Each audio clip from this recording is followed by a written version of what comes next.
अद्वैतम प्रमाणतः। अतः 10वां अध्याय लौकिक तथा पारलौकिक भोगों की सारता का निरूपण है।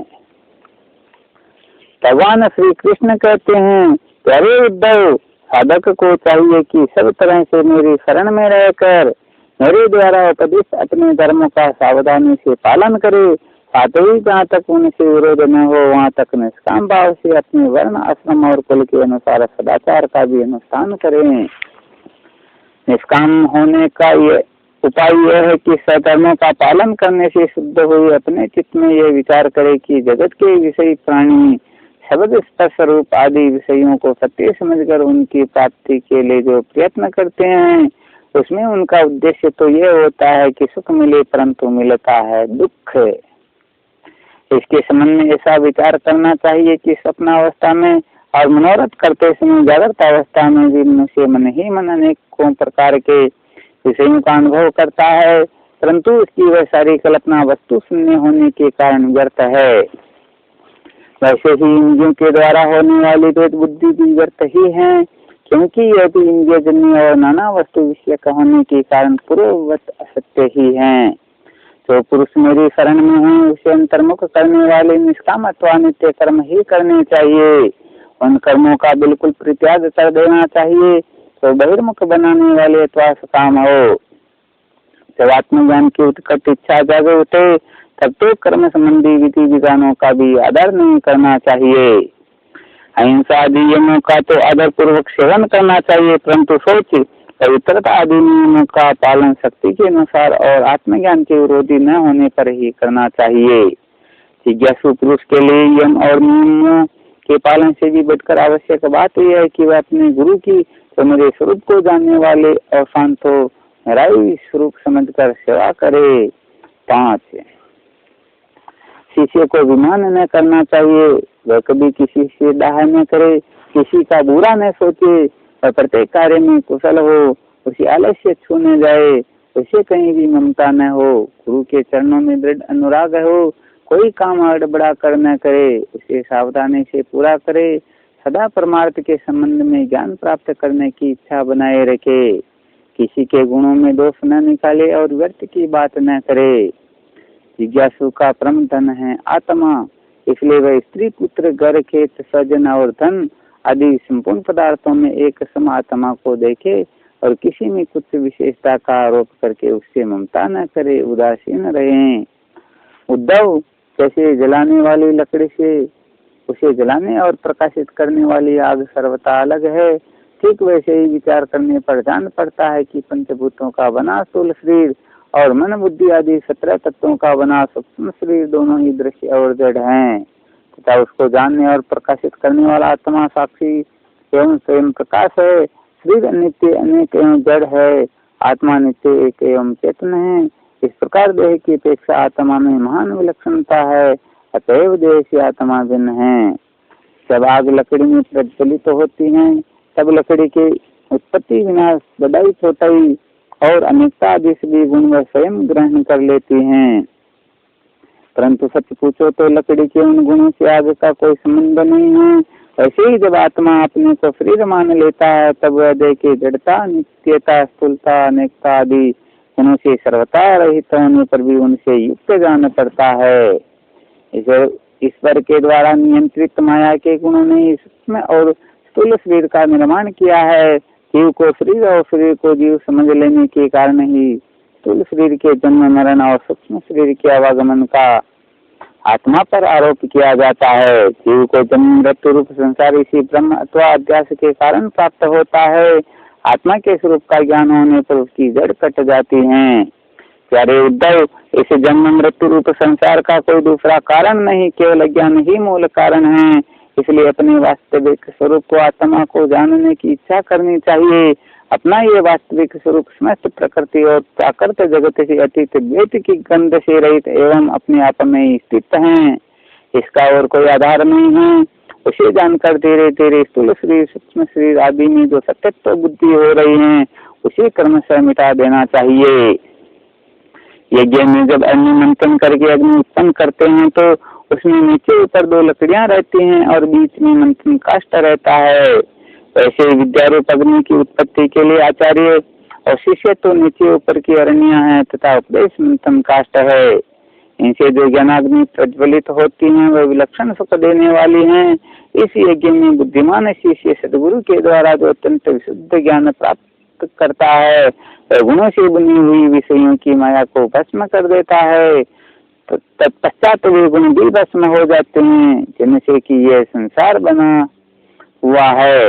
इस प्रकार सबके भस्म हो जाने पर जब आत्मा के अतिरिक्त और कोई वस्तु शेष नहीं रह जाती तब वह ज्ञानाग्नि भी ठीक वैसे ही अपने वास्तविक स्वरूप में शांत हो जाती हैं, जैसे समिता न रहने पर आग बुझ जाती हैं।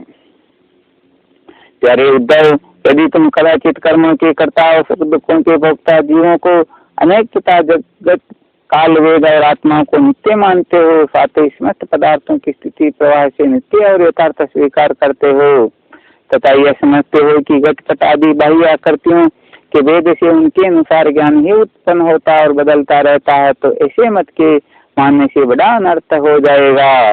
क्योंकि इस प्रकार जगत के कर्ता आत्मा की नित्य सत्ता और जन्म मृत्यु के चक्कर से मुक्ति भी सिद्ध न हो सकेगी। यदि कदाचित ऐसा स्वीकार भी कर लिया जाए तो देह और संवत्सर आदि कालावयवों के संबंध से होने वाली क्योंकि जन्म मरण आदि अवस्थाएं भी नित्य होने के कारण दूर न हो सकेगी, क्योंकि तुम देहादि पदार्थ और काल की नित्यता स्वीकार करते हो। इसके सिवा यहाँ भी कर्मों का कर्ता तथा सुख दुख का भोगता भी स्वतंत्र ही दिखाई देता है। यदि वह स्वतंत्र हो तो दुख का फल क्यों भोगना चाहेगा। इस प्रकार सुख भोग की समस्या सुलझ जाने पर भी दुख भोग की समस्या तो उलझी ही रहेगी। अतः इस मत के अनुसार जीव को कभी मुक्ति या स्वतंत्रता प्राप्त न हो सकेगी। जब जीव स्वरूप स्वतंत्र है, विवश है, तब तो स्वार्थ या परमार्थ कोई भी उसका सेवन न करेगा, अर्थात वह स्वार्थ और परमार्थ दोनों से ही वंचित रह जाएगा। यदि यह कहा जाए कि भली भांति कर्म करना जानते हैं वे सुखी रहते हैं और जो नहीं जानते उन्हें दुख भोगना पड़ता है, तो ये कहना भी ठीक नहीं, क्योंकि ऐसा देखा जाता है कि बड़े बड़े कर्म कुशल विद्वानों को भी कुछ सुख नहीं मिलता और मूढ़ों का भी कभी दुख से पाला नहीं पड़ता। इसलिए जो लोग अपनी बुद्धि या कर्म से सुख पाने का घमंड करते हैं उनका वह अभिमान व्यर्थ है। यदि यह स्वीकार कर लिया जाए कि वे लोग सुख की प्राप्ति और दुख के नाश का ठीक ठीक उपाय जानते हैं, तो भी यह तो मानना ही पड़ेगा कि उन्हें भी ऐसे उपाय का पता नहीं है जिससे मृत्यु उनके ऊपर कोई प्रभाव न डाल सके और वे कभी मरे ही नहीं। जब मृत्यु उनके सिर पर नाच रही है तब ऐसा तब इसी कौन सी भोग सामग्री या भोग कामना है जो उन्हें सुखी कर सके। भला जिस मनुष्य को फांसी पर लटकाने के लिए वध स्थान पर ले जाया जा रहा है, उसे क्या फूल चंदन स्त्री आदि पदार्थ संतुष्ट कर सकते हैं? कदापि नहीं। अतः पूर्वोक्त मत मानने वालों की दृष्टि से न सुख ही सिद्ध होगा और न जीव का कुछ पुरुषार्थ ही रहेगा। प्यारे उद्धव, लौकिक सुख के समान पारलौकिक सुख भी दोषयुक्त ही हैं, क्योंकि वहाँ भी बराबरी वालों से होड़ चलती हैं। अधिक सुख भोगने वालों के प्रति असूया होती हैं, उनके गुणों से दोष में कला जाता है और छोटों से घृणा होती है। प्रतिदिन पुण्यक्षीण होने के साथ ही वहाँ के सुख भी क्षय के निकट पहुँचते रहते हैं और एक दिन नष्ट हो जाते हैं। वहाँ की कामना पूर्ण होने में भी यजमान ऋत्विज और कर्म आदि की तृप्तियों के कारण बड़े बड़े विघ्नों की संभावना रहती है। ऐसी हरी भरी खेती भी अतिवृष्टि अनावृष्टि आदि के कारण नष्ट हो जाती हैं।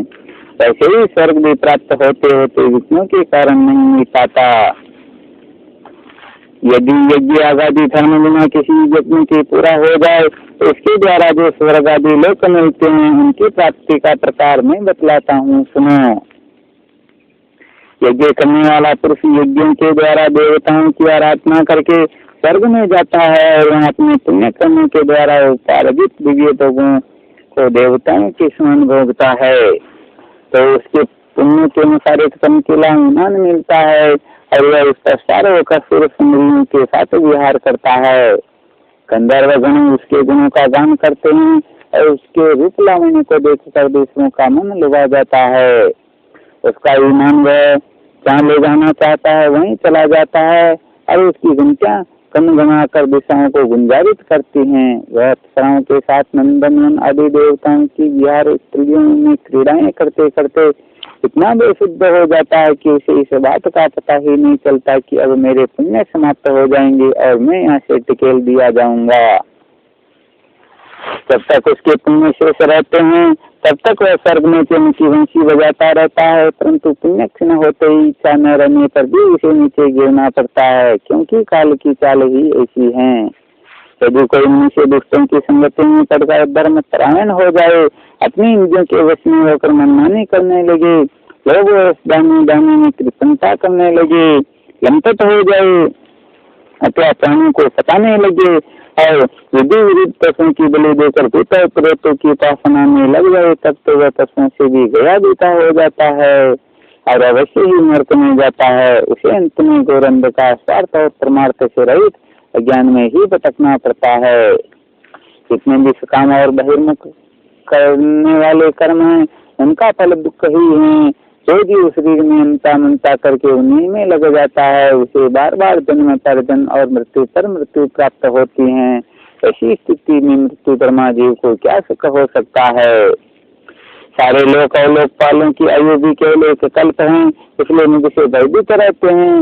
औरों की तो बात ही क्या, स्वयं ब्रह्मा भी मुझसे भयभीत रहते हैं, क्योंकि उनकी आयु भी काल से सीमित है, केवल 2 प्रारब्ध है, सत्व रज और तम। ये तीनों गुण इंद्रियों को उनके कर्मों में प्रेरित करते हैं और इंद्रियां कर्म करती हैं।